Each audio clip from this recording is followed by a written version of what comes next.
Oh boy. Well, hi-ho, everybody. Today we're looking at the Marvel Legends, the made-to-order Fantastic Four Dragon Man. I did not get the original release of this. I got the second re-release that Hasbro did like a week or two ago, where you could order more of them because they had like a over backstock. I thought I was going to miss out on it. Very happy I didn't. Got one of these because I'm very happy to add him to my Fantastic Four shelf. I'm very much excited about this getting here because this is kind of a little bit of a big deal in terms of a figure. This is Hasbro's first shot at doing their new made-to-order model. Now, the difference between the made-to-order model and the HasLab model, I'm sure you all know, but for those of you who do not know, the HasLab model was the big, expensive vehicles or large figures that were required to reach a certain amount of backers in order for it to fund, and when it reached that backer number, it would then fund. The made-to-orders are different, where there is no minimum backer requirement. They just release it, and however many are bought are sold. And they're usually a little on the smaller side. Relatively. There is still that large Sentinel, but that Sentinel was cheaper and smaller than the HasLab one. This is the first one that they did of a very large figure that has been asked for quite some time. People have been asking about a Dragon Man for a good long time now. The last time we got one was the Toy Biz Dragon Man, which actually this box is homaging, which we'll talk about in a second here. But this is a big centerpiece for a lot of people's Fantastic Four displays because this is a very important character, especially now in modern Fantastic Four. But this is still, of course, a very old, classic Fantastic Four villain. So hopefully we'll be getting more of those soon because I hear people talking about we might be getting a Mole Man soon, which would be very, very cool. But looking at the box for this Dragon Man here, this is, of course, using the very old Fantastic Four Classics Toy Biz style of the box, which I think is a very, very fun throwback. The old Fantastic Four logo, the font, Dragon Man, the fact that there's the 4 logo on the side here, the fact that the Fantastic Four we see on here is the Ultimate Fantastic Four design. I have such fondness for this specific design. Not the book, because the book is bad, but these designs, because I grew up in like the early 2000s with the specific Fantastic Four designs. In the garage outside, there's a drawing book, like a I'll see if I can find a picture of it, but like a crayon sketchbook, like a draw, like with just like crayon fill in, like a coloring book that I had growing up, and that's like kind of where I remember most of these characters coming from, and these specific designs, this specific look from the specific artist. I don't know the name of the artist. If I can find it, I'll let it. It'll be on screen. But I have such nostalgia and fondness for this specific art. So seeing this is really, really. It brings some memories back for sure. So seeing like this is great. On the side here, there's of course more of the Fantastic Four Dragon Man logo here. On the back here, more of the old Fantastic Four right there on the top. There were the Fantastic Four, the Ultimate designs. You can see Dragon Man with posable wings and tail. Product shots of Dragon Man, as well as the height of him, which is about 10 inches. Designed as a superpowered android, Dragon Man was imbued with life to battle Fantastic Four until he broke free of his creator's control. And then also had his memory enhanced and his intelligence enhanced by Valeria Richards. But that's not on here, but that is what happened. On the side here, more of the Dragon Man. On the top, like I said, there's Fantastic Four. On the bottom here, legalese and nothing special. But I'm very much excited to get this open to take a look at Dragon Man. So let's do that. And here we have Dragon Man out of the packaging, and I would have him on the spinny base, but he's too big. He doesn't fit, and the spinny base doesn't actually rotate with him on it because he's too heavy. This figure is a hefty, hefty figure. This is a hefty chunk of plastic, and I love it. I am totally on board for this guy. I think he's fantastic. It's really hard to get, like, perspective scale for just how big this guy is without, like, breaking in a figure. So here's the Thanos from the 2-pack, the Psylocke 2-pack, and he makes him look tiny. Like, he makes him look small, which is absurd.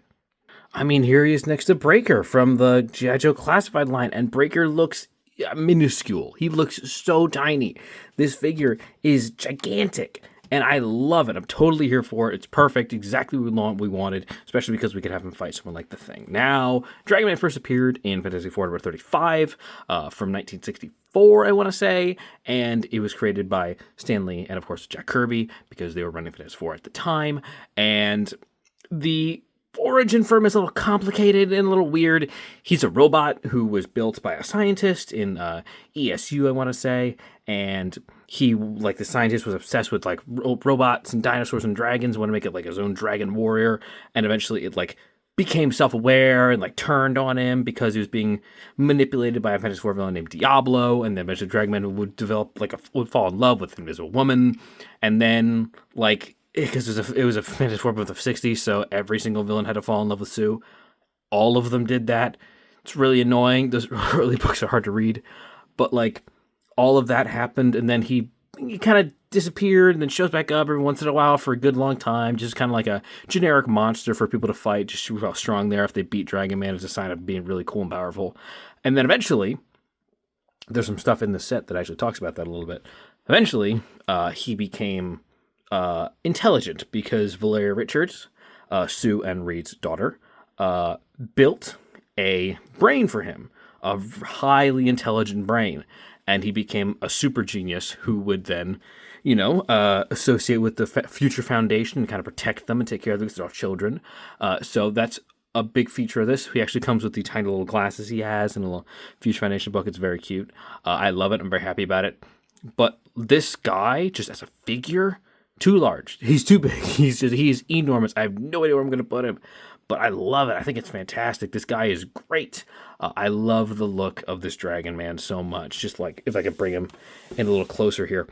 Just looking at the sculpt of this guy is incredible. The scales running up and down the arms, the shoulders, the thighs, the knees, the feet, everything. The shade of purple is a really nice shade of purple. But there's also like a darker shade of it going down the arms and everything. It really looks super good color-wise. It's like a kind of faded purple. It's not a very bright purple.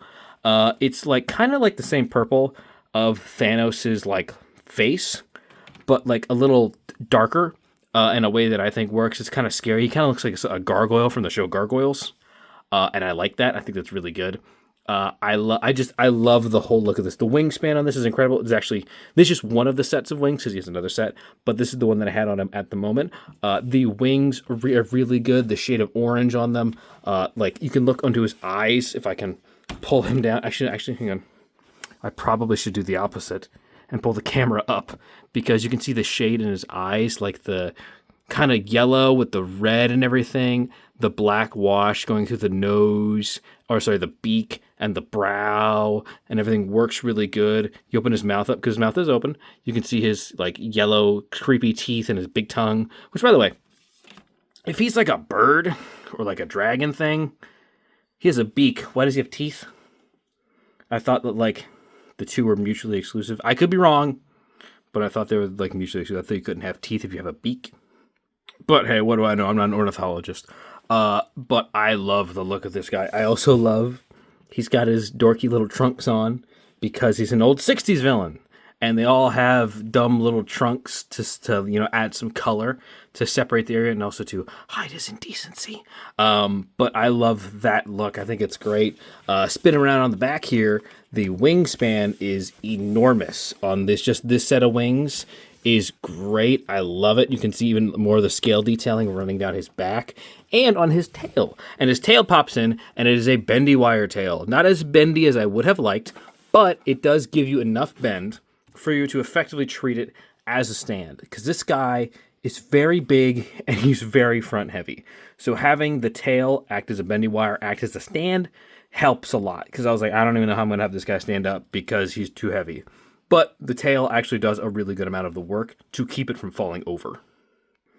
But if we want to, we could always turn the camera around a little bit and lift it up somewhat here.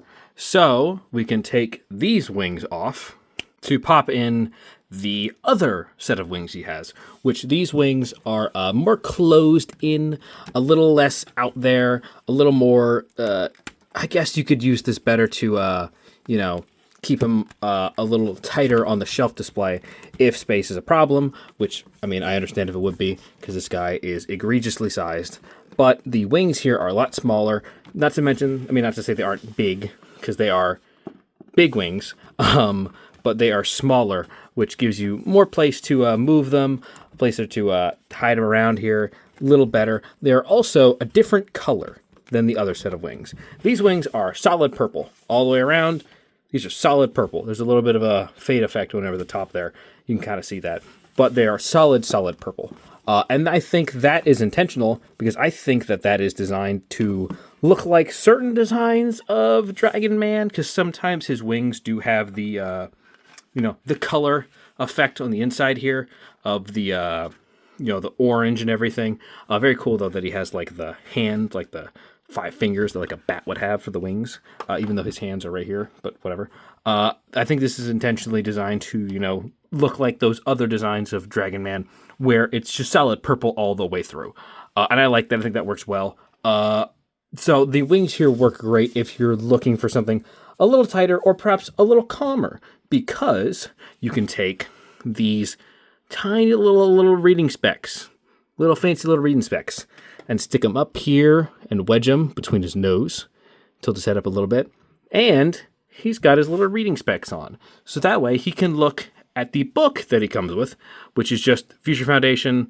It's actually the normal book we've seen 1,000 times, like the Dark Hold and the Seal of it, like the Book of the Vishanti, but it's flipped upside down. Usually it's supposed to go like this, because you can see the little grip there where Beast's hand would clip into that. But it's flipped the other way around, so it's at the top there. I don't know why they did that. I don't know if that was like intentional or something, but it's like that. However, it is hard to get him to hold it because his hands are too big. So best I've seen like that, which I don't know, looks kind of dorky. I'm sure you can find someone to do it, maybe with like glue tack or something, but I don't see myself doing that. I feel like this book is probably just gonna take up space. It's probably just gonna go in a box somewhere and I'm gonna forget about it. Same thing for these glasses. I like the glasses. I think they're a great addition. I love how dorky they are. It's like the glasses that came with Beast, I love that. But I don't see myself using these because they tend to fall off real easy. And I don't know. I like this look. It's simple, but I like it. But yeah, like as for like the design of it all, I think it works super well. As you can see right here, he has a fist hand and a claw hand. That's not all it comes with. He comes with another set of claw and fist hands. We'll look at them right here. You can see the opened claw hand to the right with the scales on the back. Looks super great. I love that. I also love that on the nails, you can see like a little bit of chipping. Like they're not perfect. They're kind of messy nails. He has 4 digits, 1 thumb, 3 digits. He has like this gross, like scary, like scaling, like these giant shades of like different colors of purple and everything. It looks super good. It works super well. The other hand is a closed fist with, of course, like I said, the 4 fingers and everything, like a cartoon character like The Simpsons. And it works super well. So if you want him, you can have him like double punching or clawing or reaching out and grabbing something, fighting the thing or whatever. Works super well for that. As for articulation, oh boy, this is gonna be rough. This is gonna be difficult. Because he's so giant. Actually, I have an idea. So to try and show off the articulation a little better, I pulled his tail out, and I also pulled his wings out. So he looks kind of naked, and I don't like it. So we're going to go through this quick because I don't like looking at him like this. The head is on a ball joint, which means you get a full 360 here. There's a swivel here, which means you can go back about that far. It's kind of sucks that you can't like get his head in like a real far up looking position so you can have him fly in, but it can look down really far, which is nice. Like we saw earlier, the mouth can open on a hinge like that and can go really far down, actually. It can close about that far. Some really nice butterflies here. Really good range of motion of the butterflies there. Swivel on the shoulder here, go out that far, swivel here, hinge or swivel the bicep, double jointed elbows, if I can grab it like that, and not shoot the arm off into space. You get some decent motion there with the double jointed elbows. Not super far, but I also don't really see myself having to move his arms super far, realistically. Really nice diaphragm joint here. If I can move the hands out of the way. Get a lot of range of motion here. Nice ab crunch. Can go that far back. Swivel here. You can do a full 360, but I don't want to because I worry that it messes up the joint. No drop down hips. Not a G.I. Joe figure. But he can kick that far forward, and he can kick about that far back. He maybe can kick his own butt. Let's find out here. Double jointed, of course, pinless knees. Can in fact kick his own butt. Very nice. Foot goes down like that. Swivel here at the upper thigh. Foot goes down that far, can go up that far. The toes can move. There's toe joints, goes up and down, very nice. Swivel here at the ankle. So the range of articulation on this is pretty standard for what you'd get. He's a big guy, so the articulation is going to be a little lighter because you don't want to put stress on these joints because he's heavy. Like, unless you have him in hand, he is heavy. He's not a light figure, so I get why the articulation isn't something crazy like a Mafex or something. But there's the articulation for Dragon Man. As for size comparison, we already saw him next to Thanos and to Breaker, but here he is next to She-Hulk of the Retro Card of Fantastic Four wave, where, despite being a large figure, she looks tiny. And here he is next to the MCU movie thing, not the comic book one, but the movie one. And here he is next to MCU movie Mr. Fantastic, who I have filmed reviews for all of the Fantastic Four figures from that wave. I just haven't uploaded them yet, but I will at some point. But you can see just how big this guy is. He's enormous. He's too large for anything. And I love it just for that. He is too big. So there is the Marvel Legends MTO Dragon Man. I love him. I think he's great. This is a weird shot to end it on, but I wanted to try something different. If you don't like it, sorry. Sorry about that. But I really like this guy. I think he's fantastic. If you could get one, please do. If you got one, let me know what you think about it. But I think this guy is fantastic. This might be cracking my top 10 figures of the year. We'll see. We still got a few more months. We still got some stuff coming in. But this guy might be cracking the top 10 for sure. Just on sheer look alone, sheer shelf recognition, just like on the visual of a figure alone, he might crack the top 10. But let me know what you think about it. If you liked it, please like, comment, subscribe. Everything you get done, keep doing the videos that I love to make. We'll have more stuff coming out soon. I'm starting to get back in the groove of it again. And I'll see you next time. Don't really have a cool Fantastic Four quote. It's clobbering time? Is that good?